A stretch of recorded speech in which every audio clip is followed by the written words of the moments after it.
Welcome to the Mother-Daughter Empower podcast, a show that provides moms with the tips, tools, and resources that they need to raise the next generation of empowered girls. I'm your host, Tara Filto. Now let's get started. Hi, everyone, and welcome to the Mother-Daughter Empowerment Show. I'm so excited. My guest today is Ashley Seling, and Ashley is a certified parenting educator and mentor. And today she is here to talk about how we need to give our kids encouragement so that they don't become codependent on praise, which is very, very interesting. So Ashley, I'm going to let you dive right in and tell us a little bit more about what you do and your advice to parents. Thank you so much, Tara, for having me. So one of my favorite psychologists, Rudolf Druckers, he was an Adlerian psychologist. He said something a long time ago that just really sticks with me day in and day out. He said that children need encouragement like a plant needs water. And I know, Tara, that your work really revolves around girls and the mother-daughter relationship. And I just think encouragement versus praise is so important for the younger girls, that they're very impressionable at a young age, and developing that muscle for them to self-praise and self-encourage just can make such a world of difference. And we as parents can teach that and help them model that. So I'm excited to talk more about that. Yes. And so people might think, well, how is praise really different from encouragement? And it may not feel like it in the moment, but here's what encouragement does. Encouragement is showing love to children that conveys they are good enough the way they are. And That's very powerful. yes, and Very powerful. there's so much that I know I did when I was a younger girl, that I really felt like I was inadequate and like I was missing something or I wasn't good enough. And that's another reason why I feel so strongly about encouraging children and at a young age, teenagers, even as an adult, that is important. So encouragement, again, I'll say that again, because it is just, for me, it's like a mic drop moment. Encouragement is showing love to children that conveys they are good enough just the way they are. That is And powerful. Very powerful. yes, and so encouragement inspires and motivates a child to feel courageous. And by encouraging their children, parents can teach them that mistakes are really opportunities to learn. And that's one of the big things that I'll talk about in a moment, why encouragement is different from praise. So children who feel encouraged, they really have a stronger sense of self-love and sense of belonging. And so your listeners might say, well, if that's encouragement, then what is praise? Do you want me to dive into praise? Yes, first? please. Okay. Please do. So I know that when I was a younger girl, I was given a lot of praise, and it felt so good to have that praise, like the approval from my parents that I was doing a good job, that I was doing what I was supposed to, getting the good grades.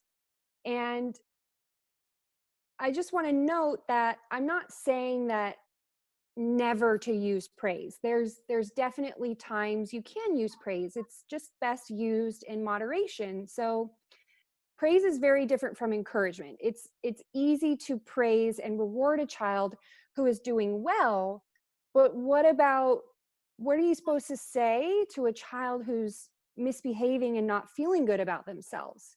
Because if they're misbehaving and not feeling good, then they're likely not getting that praise. And they might be searching for that praise. And then over time, they'll just continue to misbehave and not feel good about themselves. And then we have what I like to call a praise junkie or an approval junkie, seeking approval, and sometimes not even in good ways at all. So I'll share some exact phrases of praise versus encouragement in a little bit too, but I just really want to distinguish a difference between encouragement and praise. So praise is like giving rewards, either verbally or giving actual rewards like candy, or you got an A on your test, so here's this toy, or here's this gift, or here's this thing. And praise and rewards teaches a child to depend on external opinions, external values and beliefs, right? Like it gives favorable judgments and shows what's perfect. Yes. And would you say that it's also based on actual results as well, right? There's a result involved in this praise, and Exactly. So more of a perfect result. exactly. So praise has this like good girl vibe. And you when you do good, you get good things. Hmm. And that also teaches when they're not good and they're not getting any praise, or they're not getting the things and the rewards. So taking out the praise can help a child feel more self-confident, because even if they make mistakes, even if they fail or do something that they shouldn't do, they're not seeking that praise and approval. They're seeking self-validation and encouraging themselves, and learning that it's okay to make mistakes because I know that I can do better next time, Yes. Yeah. instead of like waiting for that next, like, I almost see it as an addiction, because this praise cycle, there children and even adults that are dependent on praise. This isn't just for children, also adults that are so dependent on praise, waiting for that next hit, if you will, to get the praise or get the reward or have the special dessert goodie that we want. Like, oh, I did a good job at work today, so I'm going to go eat a chocolate cake. And again, that might sound a little extreme, but when we're constantly looking for the praise, it's like we are codependent on finding that praise, when we as adults and can also teach our children that they can be dependent on themselves to feel good about themselves. Not needing that validation, that we can actually Exactly. accept our results and who we are, for what it Exactly. is, right? Yes, exactly. And you really hit the nail on the head there, because again, it's not just children, it's adults as well. And like my chocolate cake example, well, if I didn't do a good job at work today, then I'm not going to give myself that chocolate cake. And how else can I find, what other ways can I find to be proud of myself in the moment, even if it feels like I didn't do a good job?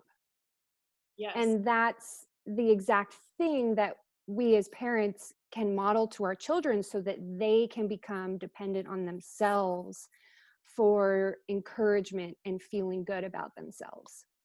I love that you mentioned that. And I think I'm finding that with a lot of our guests and a lot of our topics, is that at the end of the day, it really starts with us. It starts with us and Absolutely. how we treat ourselves. And internally, it needs to start there in order for us to really preach that to our kids. So I'd like for you to maybe walk me through an example. I'm going to throw one at you, but feel free to use one of your own. So, for example, let's Hmm. say I asked my daughter to go clean her room, and once her room is perfectly tidy, we'll go for ice cream afterwards. So Hmm. that's kind of putting it like a praise, or a reward at the end. So then she says her Hmm. room's done. You open up the door. It's not exactly what I would consider clean. Hmm. Walk us through the process of what should we do? What would be the It, best way to handle that? yeah, great question. Great question. So, what I'm hearing you ask is, what do I do when my daughter doesn't follow through with the tasks that they're supposed to do? How do you distinguish between encouraging and praise in that situation? Is that right? That's right. Yeah. So, it's it can be dependent on age. Obviously, what we would tell your daughter of her age. How old is your daughter again? She's going to be 10, almost 10. Awesome. So, for a 10-year-old, questions work really well. Questions that aren't yes or no, questions, but questions that are, how do you feel about your room being clean? Or do you feel like you cleaned your room the best you could? Mm-hmm. Or tell me how you cleaned your room. So really using questions to encourage her to have an answer instead of the answer coming from you. Because maybe she really doesn't see the things that you see. So when we can ask these questions and have an answer that is more than just yes or no, we can start the conversation and let her decide, oh, I do have some things still out in my room, and maybe I need to take a chance and do that. I love that. Because maybe the room isn't perfectly cleaned, but she did give effort. Mm-hmm. And there's like so many things I could say about this, but to keep it succinct, that it's important for us to encourage any positive attempts, like even if it isn't perfect. So I think for a daughter that is about 10, asking questions is a great way. And then if it were a bit younger or a bit older, I might have a different opinion. But yeah, asking questions and really hearing from her, like, tell me what you did to clean your room. Yeah. And if it's depending on her answer, you could even go from there and say, did you get everything picked up in your room? Do you see anything left that needs to be put away? So asking that can really help her see, oh, I did miss some things, instead of us accidentally causing shame for you didn't do it right. You know Exactly. what I'm saying? Yeah. And and I think there's still encouragement and I think it really comes down to communication, right? It's all how we communicate. And at that age, especially if she looks around and sees there's still things out, she's fully capable of knowing, you know what, maybe I did a little fast and I can do some, like, I'll take 5 more minutes to finish this up. But having it come from the child versus, and I can speak for myself, we're all guilty of, like, oh my gosh, there's still all kinds of stuff on the floor. Like, Yes, but just yes. using that conversation and really having it come from your child, it really, like you said, it takes away that blame, and it all comes down to communication. So I love that. Yeah, it makes such a difference. It does. So I want to shift the conversation just a little bit now, because when I read your bio, it stated that you help moms communicate with their children in a way that encourages them to listen. So if you Mhm. want to maybe talk a little bit more about that, and perhaps we'll kind of leave our moms with just a few tips and tricks that they can perhaps start implementing or start to think about. Yeah, definitely. So encouraging versus praising language is such a big piece of really motivating children to listen. Because when they're internally motivated, just like we were talking about with your daughter cleaning her room, there's a big difference between being internally motivated and then being told to do something, Mm-hmm. right? Like, no one really enjoys being told to do something. Yep. If I told my husband, you go clean the kitchen right now, he might go clean the kitchen, but he's going to do it and not be excited to do it, right? And maybe no one's really ever excited to clean the kitchen, but Yeah. there's just a difference in the language. So when we're speaking to our children in an encouraging way, they will ultimately become more motivated to listen. And once that muscle gets developed, because it takes time, like the first time you use an encouraging phrase with your child, they might go, huh? Who's that? Like it might confuse them because you've never spoken to them in that way. So it takes time to like do this new dance. I call it the parenting dance. You're learning these new dancing steps, parenting steps. And over time, the parenting dance gets easier. And once we start talking to our children in a more encouraging way, they will become more motivated to listen. And again, there's the difference is internally motivated versus externally motivated. And I just wanted to add too that maybe parents listening, they've used praise and they feel like they've failed. And the thing with praise is that in the moment, it might work because it's quick and it's like, oh, you're such a good girl, you did a good job. And I just want to say that it's never too late to shift your communication, no matter how old your child is. And I wanted to share a couple of phrases to really show the difference between encouragement and praise. Yes. Does that sound Yeah, good? that sounds great. Cool. So praise would be, you're such a good girl, or you did it right. And when I say those, even right now, it feels so icky because I would not, as an adult, I would not want someone to say to me, you're such a good girl. Yeah. You did it right. Like, that just feels icky. So when I think of praise, I think of, gosh, would I want this said to me That's so as an adult? Mm-hmm.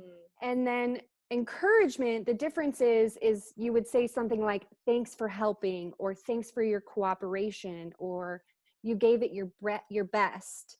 Or how the questions are one of my favorites. How did you feel about what you accomplished?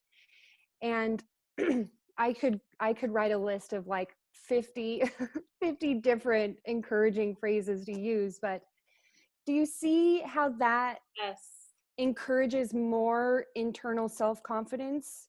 Absolutely. And it really comes down to language. It really Yes. does. And I don't know about you, but when I was maybe about 6 or 7, I remember being patted on my head saying, you're such a good girl. You did a good job. And it just makes me feel so icky now because my parents are amazing and they did the best they could. So now seeing the difference that it can create, like for instance, I have 2 boys and they're 3 and 5. And I asked my 5, they both started playing soccer recently. And I asked my 5-year-old how he felt about playing soccer. And his response is so sweet. It makes me misty-eyed because he said, I'm really proud of myself for playing. He said, I was crying and I'm really proud of myself that I played. Because he had a little tussle with one of the other kids. Like he got a little pushed or something. I don't know. They were chasing after the ball. It wasn't a big deal, but Yeah. his reply just, oh, Yes. that was all him. Yep. I mean, my point to that is I could have told him, I'm so proud of you. I'm so proud of you for playing soccer. Yeah. But I didn't. And he said it himself. Yes. And his emotion was internally driven instead of directed by me. Mm-hmm. So for any parents that are confused or conflicted about between encouragement and praise, it's thinking about, is this internally driven or externally driven? And that's a easy way to look at it. And I think there can be some resistance to using this type of language because can be scary to help our children become independent, but in the long run, raising children to be independent and self-reliant will make our job as parents so much easier in the long run.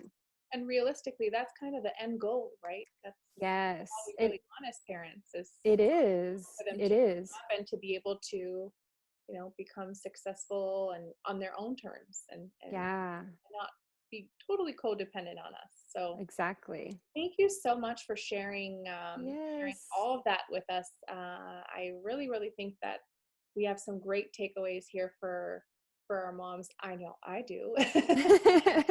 So that's been Yes. great. And for our viewers and our listeners who want to reach you, can you share what's the best way for them to find you, whether social media or website?